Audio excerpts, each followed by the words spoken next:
샬롬, 류 선생의 구속사 천국열차, 유도수 목사님의 신구약 성경 파노라마를 낭독하는 시간입니다. 지금은 마태복음 파노라마 8장입니다. 그가 누구에게 이런 능력을 행하시는가? 요절은 11절에서 12절, 또 너희에게 이르노니 동서로부터 많은 사람이 이르러 아브라함과 이삭과 야곱과 함께 천국에 앉으려니와 나라의 본 자손들은 바깥 어두운 데 쫓겨나 거기서 울며 이를 갈미 있으리라. 8장에서 9장까지는 산상설교를 마치시고 산에서 내려오셔서 8장 1절 행하신 행적입니다. 그러니까 산상설교가 5장에서 7장, 말씀 사역이라면 8장에서 9장까지는 기사와 이적을 행하신 사역입니다. 그렇다면 복음서 기자가 행적을 통해서 드러내고자 하는 바가 무엇인가? 그것은 당신도 이런 능력을 행사할 수 있다. 당신도 믿기만 하면 고침을 받을 수 있다는 이야기를 하려는 것이 아닙니다. 이런 능력을 행하시는 그가 누구인가? 곧 그리스도이심을 증거하여 확신케 하려는 데 있는 것입니다. 마태복음의 전체적인 구도가 앞부분은 예수가 누구이신가이고 뒷부분은 그분이 왜 오셨는가를 증거하는 구도임을 놓치지를 말아야만 합니다. 그리고 8장의 핵심도 천국에 앉으려니와 한 11절 천국입니다. 이런 맥락에서 8장을 보면 이방인 백부장도 주님이 누구인가를 알고 다만 말씀으로만 하옵소서 하고 8절 믿음을 고백하고 있고 바람과 바다도 순종하고 27절 심지어 귀신 들린 자까지도 하나님의 아들이라고 말하고 있음을 대하게 됩니다. 29절 그런데 유독 선민 이스라엘만 모르고 있는 것입니다. 그리하여 주님은 나라의 본 자손들은 바깥 어두운 데 쫓겨나 거기서 울며 이를 갈미 있으리라 하시는 것입니다. 12절 그렇다면 주님이 찾으시는 바가 무엇인가? 이스라엘 중 아무에게서도 이만한 믿음을 만나보지 못하였다. 10절 너의 믿음대로 될지어다 하신 믿음입니다. 13절 즉 예수가 하나님의 아들이심을 믿는 자라 자마다 천국에 들어가게 되고 믿지 않는 자는 바깥 어두운 데 쫓겨나 거기서 울며 이를 갈미 있으리라는 말씀입니다. 이를 세 단원으로 나누어 상고하겠습니다. 첫째 단원 1절에서 17절 이만한 믿음을 만나보지 못하였노라. 둘째 단원 18절에서 22절 너는 나를 조치라. 셋째 단은 23절에서 34절 바람과 바다도 순종함. 첫째 단은 1절에서 17절 이만한 믿음을 만나보지 못하였노라. 예수께서 산에서 내려오시니 허다한 무리가 조치니라. 한 문둥병자가 나와 절하고 가로되 주여 원하시면 저를 깨끗게 하실 수 있나이다 하거늘. 1절에서 2절 1 예수께서 산에서 내려오시니 합니다. 1절 상반절 주님은 산으로 올라가셔서 산상수훈을 말씀하시고는 산에서 내려오셨습니다. 17장 9절에서도 저희가 산에서 내려올 때 하고 말씀합니다. 제자들은 우리가 여기 있는 것이 좋사오니 하고 17장 4절 산 위에 머물러 있기를 원하였으나 주님은 산에서 내려오셨습니다. 왜 내려오셔야만 했는가? 그보다 앞서 왜 영광이 보좌에 낮고 천한 이 땅으로 내려오셔야만 했는가? 이 변화산상에서 내려오셨을 때에는 간질로 심히 고생하는 자를 만나셨고 설교 산상에서 내려오시자 첫 번으로 만난 자는 한 문둥병자입니다. 성경에는 문둥병은 죄를 상징합니다. 모세를 대적한 미리암과 민수기 12장 10절 엘리사를 속인 게하시 열왕기하 5장 27절 교만해진 우시아와 역대하 26장 19절에게 문둥병이 발한 사실 등이 이를 말해주고 있습니다. 문둥병만큼 죄의 특성을 잘 나타내는 병도 없다 하겠습니다. 문둥병은 잠복 기간이 길어서 얼른 나타나지를 않습니다. 그런데 드러나기 시작하면 그 비참함이란 비할 데가 없습니다. 그리하여 가족들과 분리되는 아픔을 겪어야만 합니다. 이것이 죄의 특징이기도 합니다. 그래서 문둥병은 나았다고 말하는 것이 아니라 깨끗해졌다고 말하는 것입니다. 3. 원하시면 저를 깨끗게 하실 수 있나이다. 내가 원하노니 깨끗함을 받으라 하신데 즉시 그의 문둥병이 깨끗하여진지라 합니다. 2절에서 3절 주님은 상가 아무에게도 이르지 말고 다만 가서 제사장에게 너의 몸을 보이고 모세의 명한 예물을 드려 저희에게 증거하라 하십니다. 4절 왜 제사장에게 보이라 하시는가? 레기 13장은 문둥병에 관한 규례입니다. 사람에게 문둥병이 들었거든 그를 제사장에게로 데려갈 것이요 제사장은 진찰할지니 합니다. 레기 13장 9절에서 10절 그를 문둥병자로 진단하여 추방을 한 것은 제사장입니다. 그러므로 그에게 가서 문둥병이 깨끗하여졌음을 확인을 받아야만 가족 품으로 돌아갈 수가 있기 때문입니다. 저에게 증거하라 하십니다. 4절 하반절 무엇을 말입니까? 제사장 물었을 없을 것입니다. 어떻게 깨끗하여졌느냐? 너를 깨끗게 한 사람은 누구냐? 4. 그렇습니다. 율법은 그를 문둥병자로 진단하여 추방하는 일을 할 뿐 깨끗하게 하여 돌아오게 해주지를 못합니다. 율법은 장차 오는 좋은 일의 그림자요 참 형상이 아니므로 나오는 자들을 언제든지 온전케 할 수 없느니라. 히브리서 10장 1절. 율법은 그를 만지면 부정해진다고 격리할 뿐입니다. 그러나 주님은 손을 내밀어 저에게 대셨습니다. 3절 상반절. 그리고 깨끗게 하셨습니다. 주님은 율법이 할 수 없는 그것을 하심으로 율법을 온전케 하셨습니다. 이를 증거하라는 것입니다. 5. 여기에 예수가 그리스도심을 증거하는 사중적인 증거가 있습니다. 기억, 길레비자 요한의 증거가 있습니다. 3장 11절, 요한복음 5장 33절. 니은 주님 행하신 기사와 이적. 2. 요한복음 5장 36절, 사도행전 2장 22절, 히브리서 2장 4절. 하나님의 아들이심을 증거합니다. 디귿 선지자로 하신 말씀 즉 구약 성경이 증거합니다. 1장 22절, 요한복음 5장 39절. 하나님께서 친히 이는 내 사랑하는 아들이요 내 기뻐하는 자라 증거하셨습니다. 3장 17절, 요한복음 5장 37절. 그래도 증거가 부족하단 말인가? 내가 원하노니 깨끗함을 받으라. 1. 예수께서 가버나움에 들어가시니 한 백부장이 나와 간구하여 가로되 주여 내 하인이 중풍으로 집에 누워 몹시 괴로워하나이다. 5절에서 6절. 내가 가서 고쳐주리라 하십니다. 7절. 2. 그런데 백부장은 주여 내 집에 들어오심을 나는 감당치 못하겠사오니 다만 말씀으로만 하옵소서. 그러면 내 하인이 낫게 쌈나이다 하고 8절 말하는 것이 아닌가? 예수께서 들으시고 기이 여겨 좇는 자들에게 이르시되 내가 진실로 너에게 이르노니 이스라엘 중 아무에게서도 이만한 믿음을 만나보지 못하였노라 하십니다. 10절. 백부장에 있는 믿음은 어떤 믿음인가? 자신이 죄인임을 고백한 믿음입니다. 그 점이 주여 내 집에 들어오심을 나는 감당치 못하겠사오니 한 데서 드러납니다. 8절. 다만 말씀으로만 하옵소서 한 것은 주님이 누구인가를 안 믿음입니다. 3. 문둥병과 중풍병을 치유하신 사건을 통해서 말씀하시려는 바는 분명해졌습니다. 기억, 주님이 누구인가, 그분이 요구하시는 바가 무엇인가 하는 점입니다. 주님께서 우리에게 기대하시는 바는 첫째가 믿음입니다. 유대인들이 우리가 어떻게 하여야 하나님의 일을 하오리까 하고 묻자 주님은 하나님이 보내신 자를 믿는 것이 하나님의 일이니라 하고 대답하십니다. 요한복음 6장 28절에서 29절. 니은 자신이 중풍병자 즉 죄인임을 알기를 원하시는 것입니다. 그리하여 건강한 자에게는 의원이 쓸데없고 병든 자에게 쓸데있느니라 하신 9장 12절. 의원을 찾기를 원하시는 것입니다. 그런데 저들은 우리도 소경인가 하고 반항을 합니다. 주님은 너희가 소경되었으면 죄가 없으려니와 본다고 하니 너희 죄가 그저 있느니라 하십니다. 요한복음 9장 40절에서 41절. 이 점이 다음 말씀에 분명히 드러납니다. 4. 또 너에게 이르노니 동서로부터 많은 사람이 이르러 아브라함과 이삭과 야곱과 함께 천국에 앉으려니와 하십니다. 이 시점에서 아브라함, 이삭, 야곱을 거론하시는 의증이 무엇인가? 자신이 하나님께서 아브라함, 이삭, 야곱에게 언약하신 언약의 성취자로 오신 그리스도이심을 드러내기 위해서입니다. 이스라엘은 하나님이 너희 조상으로 더불어 세우신 언약의 자손입니다. 사도행전 3장 25절.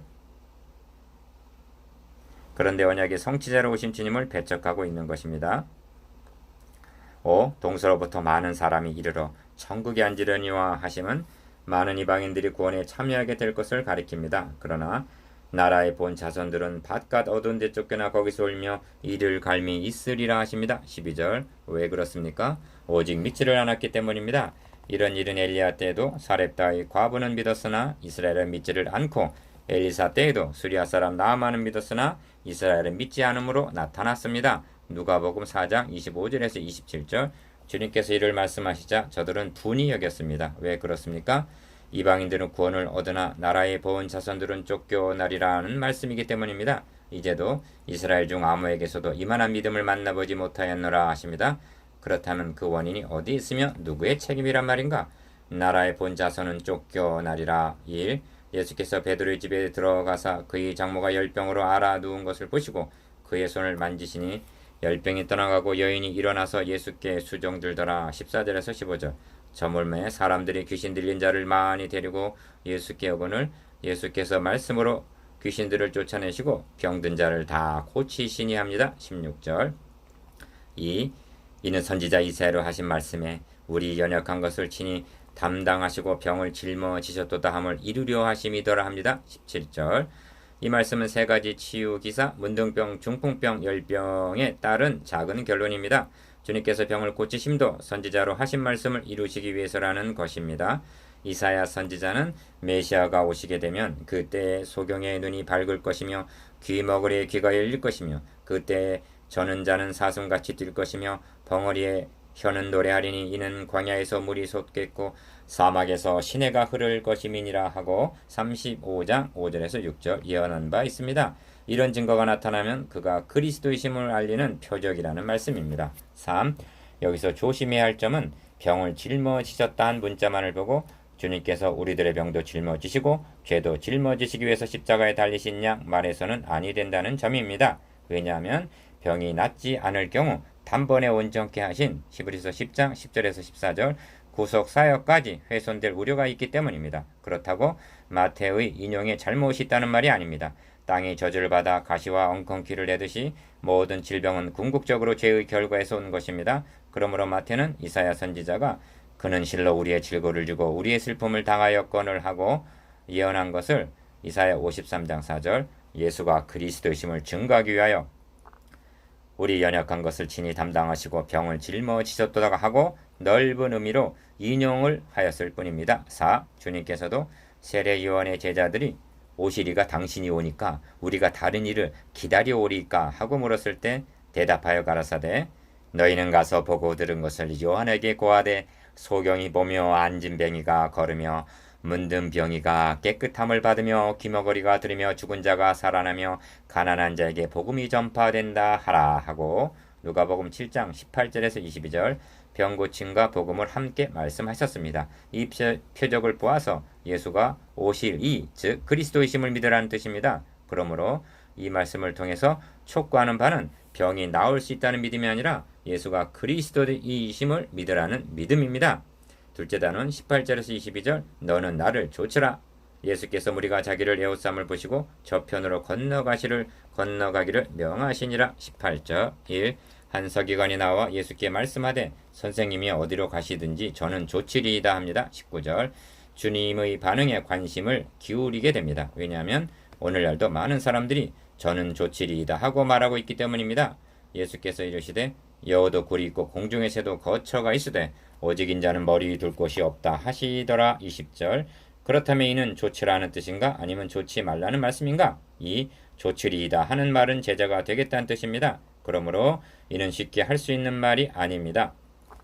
죽음까지도 불사하겠다던 비장한 결의가 있어야 하는 것입니다. 그래서 주님은 자기 십자가를 지고 나를 좇지 않는 자도 내게 합당치 아니하니라 하시는 것입니다. 10장 38절 목회자로 지명한다는 것은 더욱더 어디로 가시든지 저는 좋으리이다 하고 충성을 맹세하는 서약이기도 합니다. 본문의 경우는 일반 신자들의 경우보다는 지도자들에게 해당된다 하겠습니다. 3. 참으로 놀랍고도 감사한 것은 저는 좋으리이다 하는 사람들이 오늘날도 많다는 사실입니다. 한국에 이러저러한 신학교가 많은 것은 저는 좋으리이다 하는 사람이 많다는 증거입니다. 중국에 진출해 있는 선교사들의 사명은 현지 사역자들을 양성하는 일입니다. 그들 주변에 저는 좋으리이다 하는 많은 사람들이 몰려들고 있습니다. 저는 이들을 어디서 모집을 하는가 하고 물었습니다. 답변은 얼마든지 있다는 것입니다. 이는 눈물이 날 일입니다. 그런데 부언하는 말이 생활 수준 높아졌을 때도 목회를 지망하는 자가 이렇게 많은가를 생각해 본다는 것입니다. 4. 주님께서 인자는 머리 둘 곳이 없다 하고 답변하신 말씀은 우리를 검증하게 합니다. 나를 좇는다는 것이 무엇을 의미하는지 너는 알고 있느냐? 그래도 좇겠느냐는 무언의 반문이기 때문입니다. 서기관이 어떤 동기에서 저는 좋으리이다 하고 말했을까? 많은 사람이 그 행하시는 표적을 보고 그 이름을 믿었으나 예수는 그 몸을 저에게 의탁치 아니하셨으니 이는 친히 모든 사람을 아시미오 합니다. 요한복음 2장 23절에서 24절 표적을 보고 따르는 것이라면 고난을 만나면 떠날 것을 아셨기 때문에 그들의 믿음을 액면 그대로 믿지 않으셨다는 뜻입니다. 5. 주님은 자신이 장로들과 대제사장들과 서기관들에 의하여 배척을 당할 것을 아셨습니다. 그런데 이 서기관은 어디로 가시든지 저는 좋으리이다 하고 말하다니 그렇다면 골고다까지 좋겠다는 말인가? 누가복음에서 하신 말씀이 생각납니다. 너희 중에 누가 망대를 세우고자 할진대 자기의 가진 것이 준공하기까지에 족할는지 먼저 앉아 그 비용을 예산하지 않겠느냐 하십니다. 누가복음 14장 28절. 무슨 뜻인가? 건물을 짓다가 완공하지 못하고 중단한 흉한 모습을 본 적이 있으시겠죠? 대만은 이 세상을 사랑하여 나를 버리고 데살로니카로 갔다 하고 말씀하는데 디모데후서 4장 10절. 그는 비용을 예산해 보지 않고 망대를 착공한 사람과 같은 것입니다. 서기관은 얼른 환영하시지 않은 것은 이런 모습을 염려하셨기 때문이 아니겠습니까? 6. 제자 중에 또 하나가 가로되 주여 나로 먼저 가서 내 부친을 장사하게 허락하옵소서 합니다. 21절. 이에 관한 말씀이 누가복음 9장 57절에서 62절까지에 보다 자세하게 기록되어 있는데 주님께서 나를 조치라 하시니 나로 먼저 내 부친을 장사하게 허락하옵소서 하고 핑계를 댔다는 것입니다. 서기관과 어떤 제자의 줄을 조춤, 즉 제자도에 대한 인식에는 결함이 있습니다.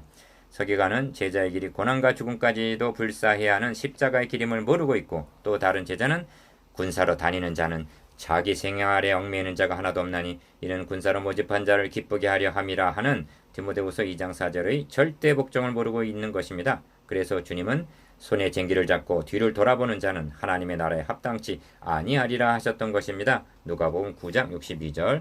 그렇다면 결국 두 사람 모두 불합격 판정을 받은 셈입니다. 우리는 어떠한가? 셋째 단원 23절에서 34절. 바람과 바다도 순종함.